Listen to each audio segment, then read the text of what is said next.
The note was nailed to his door sometime before dawn. Leland Cole found it when he came out for the morning, boot heel catching the step the way it always did, coffee still in his hand, and there it was, a folded piece of paper, a nail driven through the center of it into the wood. Not a loose nail, driven with intention, with something to say about permanence. He pulled it free and unfolded it. The handwriting was small and even, the kind of handwriting that had been taught carefully and practiced longer. It said, "I am told you need help with the house and the children. I can cook and clean and manage a household without being told twice. I am not looking for charity. I am looking for work and a place to be useful. I will not cause trouble. I will not overstay my welcome if you find me wanting, but I have nowhere else to go, and I am asking plainly. Take me or leave me here to rot." There was no name, no address, no instruction for where to send a reply. Leland stood on the step and read it twice. He looked at the yard, which was empty. He looked at the road, which was empty. The cottonwoods along the fence line were still in the early cold, and somewhere in the barn a horse shifted its weight, and that was the only sound. He folded the note and put it in his shirt pocket. He went inside and finished his coffee. He thought about it for most of that morning, which was not like him. He was not a man who spent mornings in his head. He split wood and checked the fence on the north pasture, and came back and found Thomas and Alice at the table where he had left them. Thomas carving something difficult. Alice explaining to General why cats were not permitted on the table and why General specifically was not listening. He looked at the kitchen, which he had been managing for 14 months in the way of a man who understood the principles of a thing, but not the instincts. The dishes were done and stacked right. The floor had been swept. The coat was on the wrong hook again. He thought about the handwriting, small and even, practiced. In the afternoon he rode into Harding. He did not know who he was looking for. He asked at the dry goods carefully whether anyone new had come into town in the last day or two. The woman behind the counter looked at him with the particular expression of someone deciding how much to say, and then said there was a woman staying at Mrs. Henley's boarding house who came in on yesterday's coach, had been asking about work all morning with no luck. He asked nothing else. He rode to Mrs. Henley's and knocked, and when Mrs. Henley came to the door, he asked if the woman who had arrived yesterday was in. Mrs. Henley looked at him in the way of a woman who had seen a great many things come through her front door and had opinions about most of them. She said she would ask. He waited on the step. The woman who came to the door was not what he had arranged in his head during the ride-in, though he could not have said what he had arranged. She was composed in a way that had cost her something. He could see that. The way you could see the seams in a thing that had been mended, not the damage, just the evidence of repair. She had a dress that was good and had survived a journey. She had dark eyes that took the measure of him before he had finished deciding where to put his hands. She said, "You found the note." He said, "This morning." She said, "I didn't know whose door it was. I asked around and someone said a rancher north of town needed help with his house and his children. I didn't have a better option." She said it without apology. "I'm Clara Voss." He said, "Leland Cole." He looked at her. He said, "What are you looking for exactly?" She said, "Work. A place to be.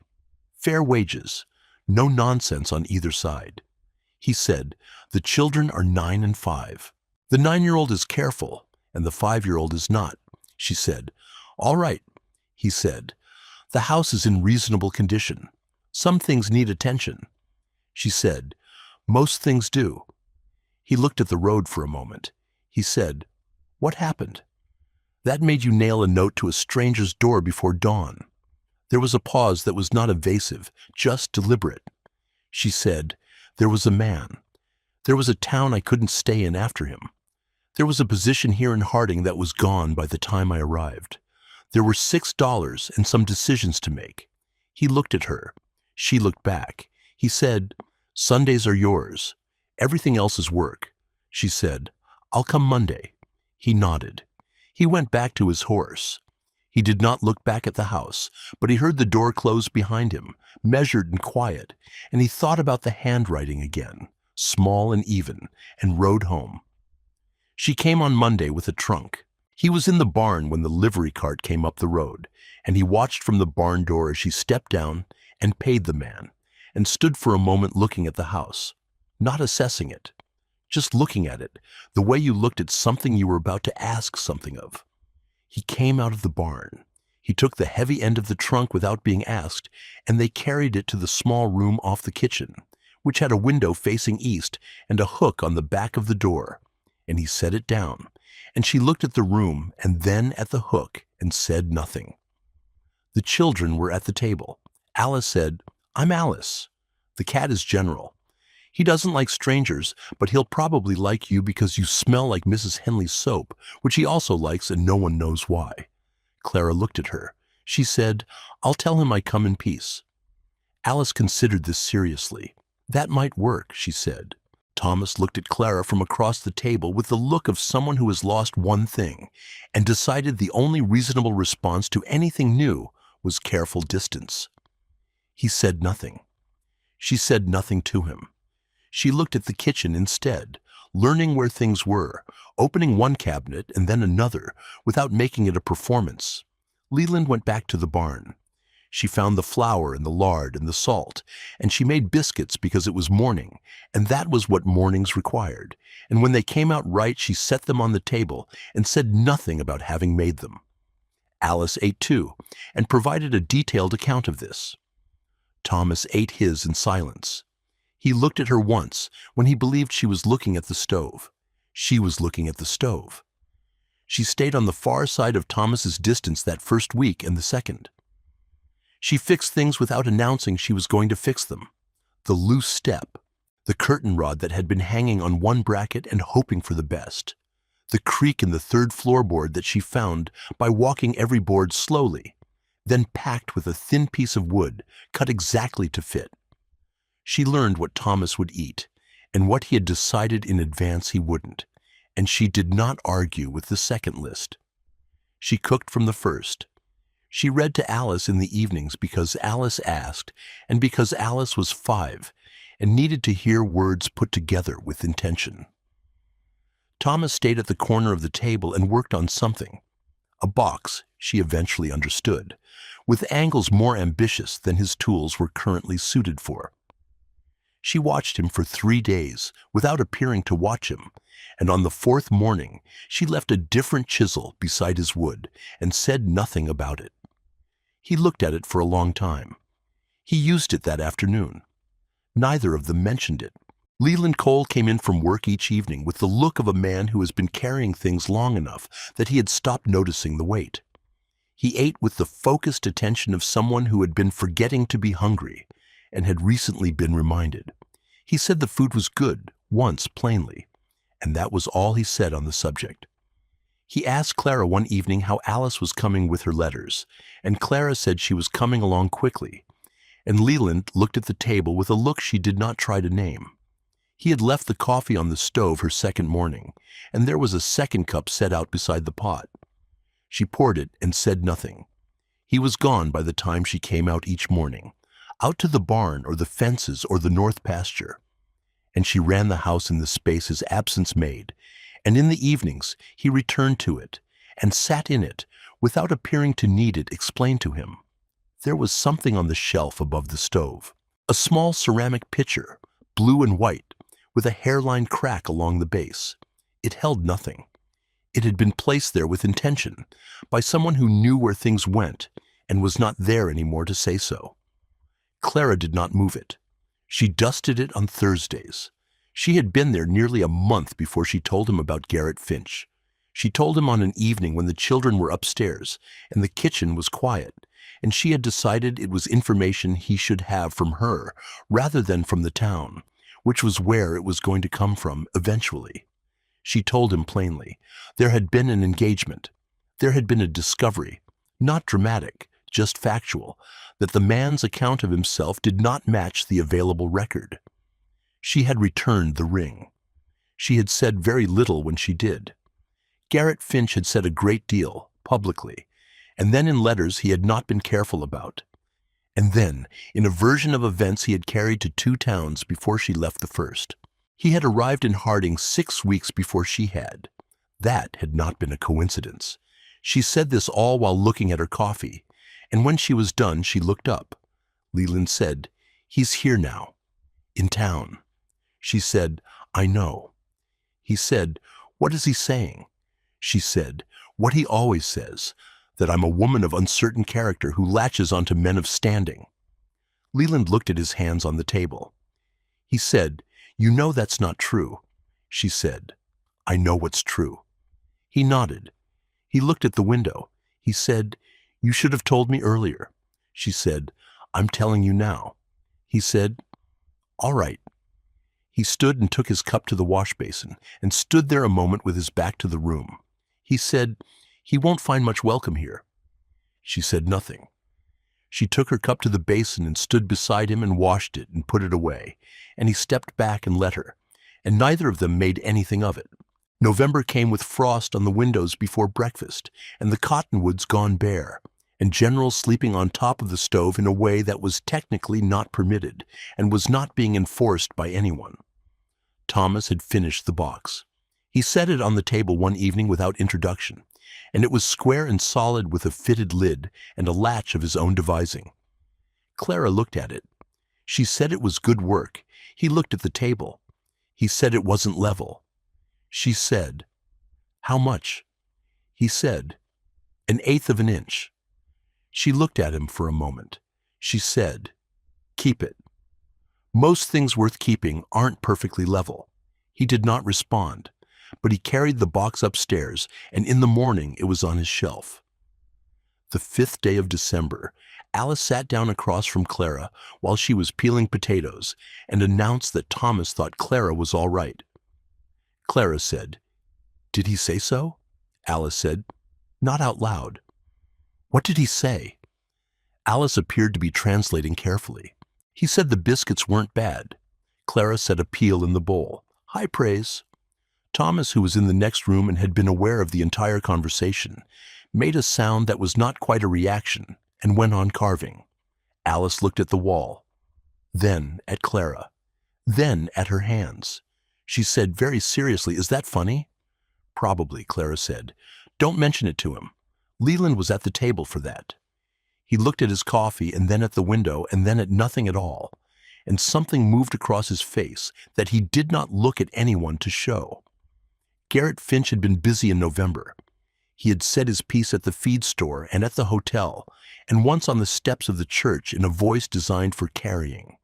He had said that Clara Voss had come to Harding under false pretenses and that a man like Leland Cole, a decent man, a man of standing, ought to know what kind of woman had moved herself into his house and how she had moved herself into other situations before this one.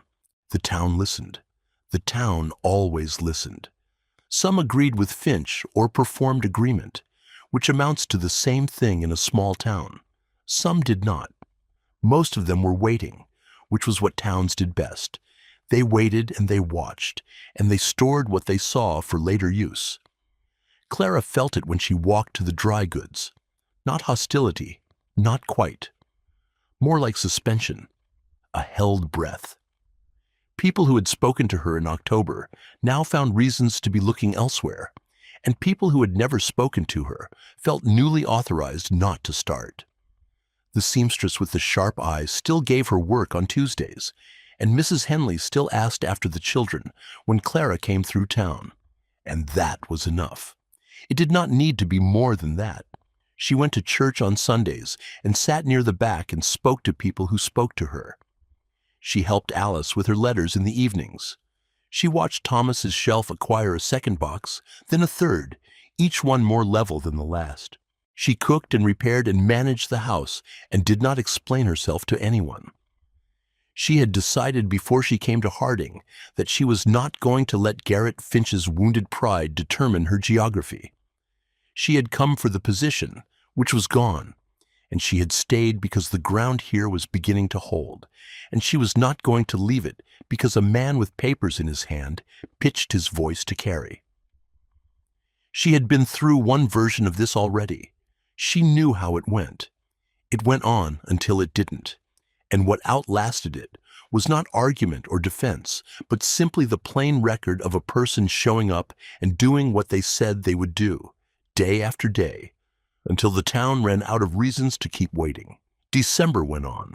Alice had graduated to reading short sentences aloud at the table, which she did one evening with the focus of someone diffusing something, and Leland sat across from her and listened with the look of a man holding something carefully. And when Alice finished, he looked at Clara over his daughter's head and said, "Thank you." Clara said, "She did the reading." He said, "I know." He looked at his coffee. Then he said, "I want to say something." Clara waited. He said, "I'm not much for the saying part. You probably know that." He looked at his hands, which were a carpenter's hands, square at the palm, scarred at the knuckles. He said, "There's the house, the children, the work. And there is also something else that I have been trying to find the right words for and have come to accept that I don't have them." He was quiet for a moment. "I'd like you to stay. Permanently. As a wife. I think the children need that. Thomas won't say so. Alice will say it constantly and at volume." Something that was close to a dry acknowledgement moved across his face and did not quite resolve. "But I think it also. And I think the house thinks it, if a house can think anything." Clara looked at the window where the frost had settled on the glass. She said, "You built something in that note." He looked at her. She said, "You wrote 'take me or leave me,' like the house itself was speaking, like you'd been alone in it so long it had started to sound like you." She said it without sentiment. She was looking at the window. "I knocked on 6 doors in this town and none of them opened. And then I found your door with a nail in it and a piece of paper that sounded like someone who had stopped pretending." He said nothing. She said, "I need 4 days." He said, "All right." She said, "Not because I'm uncertain, because I want to be sure of what I'm deciding and not just sure of what I'm feeling." He nodded. He stood and took his plate to the basin.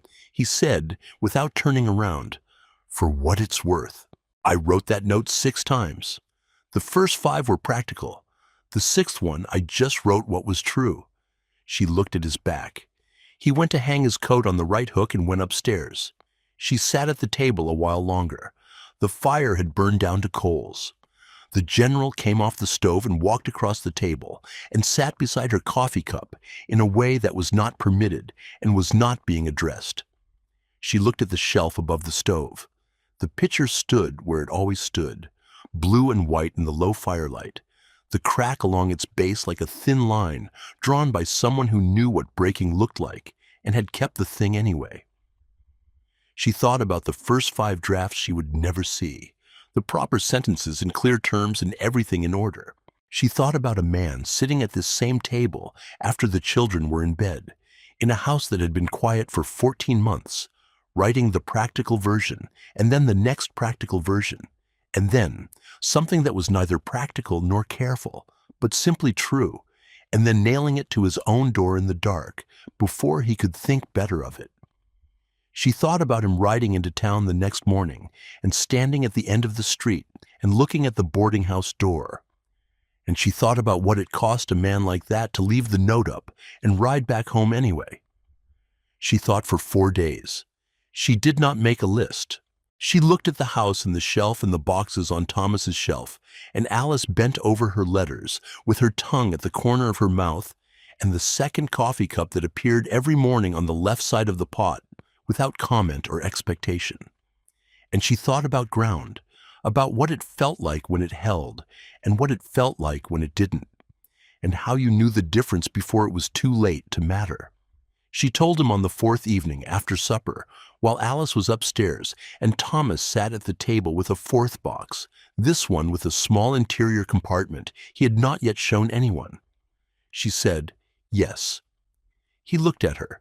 She said, "I won't pretend it's the practical answer.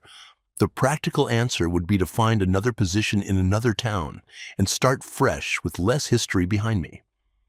But I've been starting fresh for 2 years, and the ground never held, and I think this one does." He looked at his hands, and then at the window, and then at a point somewhere past her ear, and something crossed his face that he did not turn toward her to show. He said, "I'll build out the back room before spring. Bigger than the one you have, south-facing. The carpentry will be better." She said, "I know it will." He said, "March," she said. "March is fine." Thomas's chisel made a small, deliberate sound on the wood. Nobody mentioned it. Garrett Finch made his play in January, on a Saturday, because Saturday was when Harding had people in the street, and Garrett Finch had always required an audience before he required a reason. He came down the main street with 2 papers held in front of him, like a declaration, and his voice set to carry past the feed store to the hotel and back. And he said that the town of Harding deserved to know what kind of woman had put herself into the Cole household, and that he had documentation, and that a decent man raising children on his own deserved better than a woman who moved through towns collecting situations. The street went quiet. He was not a man who inspired fear. That had never been his instrument. His instrument was the public performance of wounded righteousness, the slightly elevated voice, the papers held at just the right height, the pause after a damaging word that gave the listener time to fill in what he had not quite said. He had been practicing some version of this for 2 years, in 2 towns, and he had gotten good at it in the way that small men get good at the only thing that makes them feel large. Clara was at the dry goods counter when she heard it through the window. She set down what she was holding. She picked it back up. She paid for what she had come for. She came outside. The cold hit her, and so did the quiet, the particular quiet of a street full of people pretending to be occupied. 2 men by the feed store doorway, a woman on the hotel steps who had stopped walking, a boy sitting on the rail outside the barber who was not pretending at all and was simply watching. Finch saw her and adjusted, recalibrated for a smaller audience and a closer target. He said the things he had been saying for months, but tighter now, sharper, the language honed by repetition into something that knew exactly where to press. He held the papers at a height that was meant to suggest authority, and looked at her with the expression of a man who had been waiting a long time to be this specific. She looked at him once. She said, "You followed me here." He said he had business here and had had it before she arrived. She said, "You followed me to the last town before this one."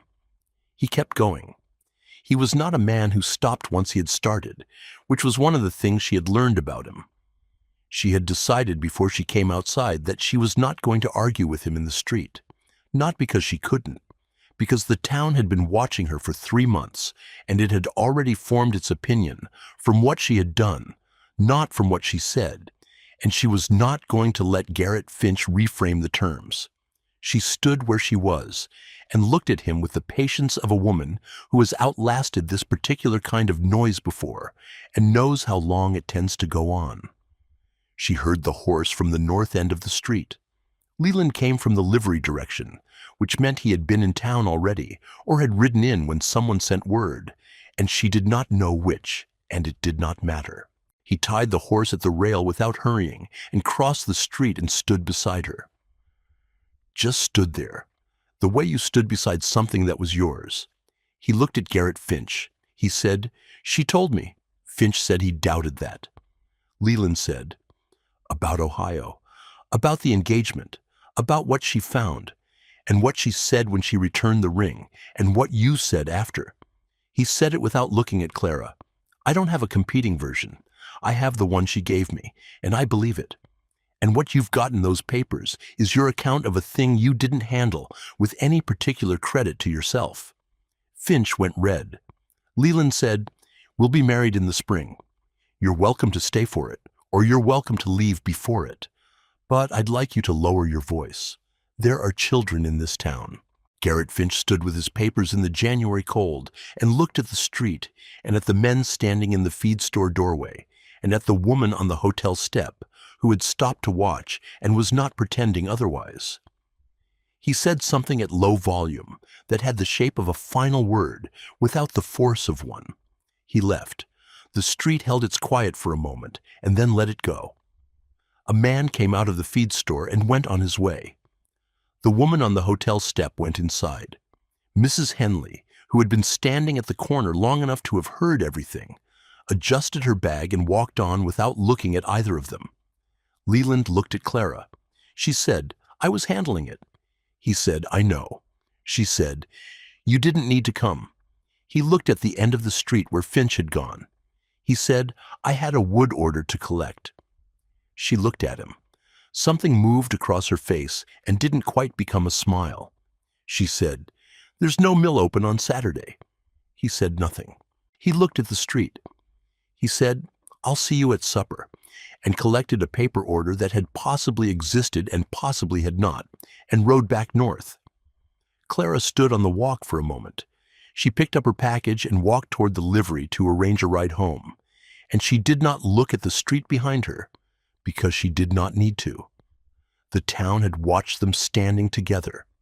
That was the thing that mattered, not the papers in Finch's hand, not whatever he had said at the feed store for the past 2 months. The town had a new thing to remember now, and it was the two of them standing on solid ground while Garrett Finch found somewhere else to be. February was cold and long and ordinary, which suited her. Thomas built 2 more boxes, each one more precise than the last. The 5th had dovetail corners he had taught himself from a diagram he'd found in one of Leland's carpentry papers, and he set it on the table one evening and did not say anything about the dovetails, but positioned it so they were visible. Clara looked at them and said the joinery was clean. He looked at the table and said he'd had to do it 3 times before it came out right. She said that was usually how it went with things worth doing. He picked the box up and took it upstairs, and that was the end of it. But something in the exchange had been decided. He showed her the hidden compartment in the 4th box without being asked one afternoon, lifting the inner panel with the tip of his chisel to reveal the narrow space beneath. He said it was for keeping things that needed keeping. She said it was good thinking. He closed the panel and went back to work, and that was all. But it was not nothing. It was, in the quiet accounting of that house, a considerable thing. A boy who had spent 4 months deciding whether to trust someone, showing her where he kept what mattered. Alice learned to read a full page without stopping. She read one aloud to the room one evening, all the way through, her finger moving under each line with the concentration of someone crossing a rope bridge. And when she reached the last line, she looked up at Leland with an expression of total astonishment, as if she had surprised herself most of all. Leland looked at the table for a moment and then at Clara, and Clara looked at her coffee, and the room held that between them quietly, the way rooms hold things that don't need to be said. The back room was done by the 1st week of March, 4 days ahead of what he had promised. Leland did not show it to her formally. He did not announce it or invite her to inspect it. She found the door standing open one afternoon after supper, the way you find something that has been left for you to discover on your own terms, and she went in. The room faced south, and the late light came in at the angle that meant warmth in the afternoons, even when the mornings were still cold. The floor was level. The joints in the trim were clean and tight, the corners true, the work of a man who had built this one, the way he would have built it for himself. The windowsill was wide and deep, wide enough to set things on, and the light came across it in a way that had clearly been considered before the first board was cut. She stood in the room for a moment. Then she went to the kitchen and took the blue pitcher from the shelf above the stove, the cracked one, the one she had dusted every Thursday for 5 months without moving. She carried it to the new room and set it on the windowsill where the afternoon light would find it. She stepped back and looked at it standing there in the south-facing light, the crack along its base catching a thin line of gold. It looked right. She left it there. They were married on a Tuesday in April. The minister had Saturday commitments through June, and Clara had no strong feeling about the day. Mrs. Henley came, and a neighboring couple came, and the schoolmaster came, which surprised her, and afterward he shook her hand with a warmth she had not initially credited him with, and said the town was glad she had stayed. She thanked him, and did not say what she was thinking, which was that she had not stayed for the town. Thomas wore his good shirt and stood with his hands in his pockets through the whole of it, watching with the expression of someone who had suspended his policy of careful distance for the duration and was waiting to reinstate it once the proceedings concluded. At some point in the middle of the ceremony, something shifted in his face, small and quickly covered, but she saw it, and she looked at the minister and said nothing about it. Alice wore a white ribbon in her hair and stood beside Clara throughout, close enough to be touching without quite touching, in the way of a child who has decided a thing and is waiting for the right moment to say so. After, when the guests were talking in the yard and the afternoon light was coming down gold through the bare branches of the cottonwoods, Alice found Clara standing at the fence and came and stood beside her and said, without any preliminary thought, "Are you my mother now?" She said it the way she said most things, directly, because she wanted to know. Clara looked at her for a moment. She said, "Yes." Alice nodded once, in the manner of someone confirming an arrangement that had already been made internally. Then she went to find General, who had gotten onto the cake table and required immediate management. Clara stood at the fence and watched her go. That evening, after the guests had cleared and the table had been put right and Alice had fallen asleep in the chair with General on her feet, Thomas came downstairs with the fourth box and set it on the kitchen table. He lifted the inner panel with the tip of his finger. Inside the hidden compartment was the note, folded small, the paper worn soft at the creases from having been opened and closed more than once. Clara looked at it. Thomas did not look at her. He said, "I found it in the trash behind Mrs. Henley's. Figured someone ought to keep it." She said, "Where did you find it?" He said, "I was with my father. He rode into town the day after he put it up. He stood at the end of the street for a while and then he rode back. I don't think he knew I saw." Clara looked at the note in the box. She thought about a man on a horse at the end of a street, looking at a boarding house door, having second thoughts too late to do anything about them. She said, "Good thinking. Keeping it." Thomas closed the panel. He set the box on the shelf beside the blue pitcher, where the last of the evening light came across both of them, and made something of the pairing. He looked at them sitting there together, the cracked pitcher and the box with its secret, and then he went upstairs without further comment. She heard his door, then quiet. Leland came in from the yard and hung his coat on the right hook and came to stand beside her at the shelf, and they looked at what Thomas had arranged there, the pitcher that had always been there, the box that was new, the note folded inside it. He said, "He kept it." She said, "He did." Leland looked at the shelf for a moment. He said, "Sixth draft." She said, "I know." He said, "The first 5 were better written. Proper sentences, clear terms, everything in order." He looked at the pitcher. "The 6th one I wrote at the table after the children were in bed and the house was quiet. I didn't plan the last line. It just came out." She said, "It was the truest part." He looked at her then, briefly, and then looked away in the way of a man for whom looking and not looking carry equal weight. And she let him look away because she understood by now that was how he held things. Sideways, at an angle, so they didn't break. She reached up and straightened the pitcher slightly on the sill, not because it needed it, just to have something to do with her hands. He said, "Good day." She said, "Yes." The fire had settled into its low, steady rhythm, and General had moved from the chair to the hearthstone and was arranged there like something permanent. Outside, past the cottonwoods, the last of the evening birds called once and went quiet, and the dark came in the way April dark comes, slowly, without making much of it. The house held its warmth. The shelf held its objects. The note stayed in the box where Thomas had put it, in the dark of the hidden compartment, folded soft at the creases, its last line true as the day it was written. Nothing was waiting anymore.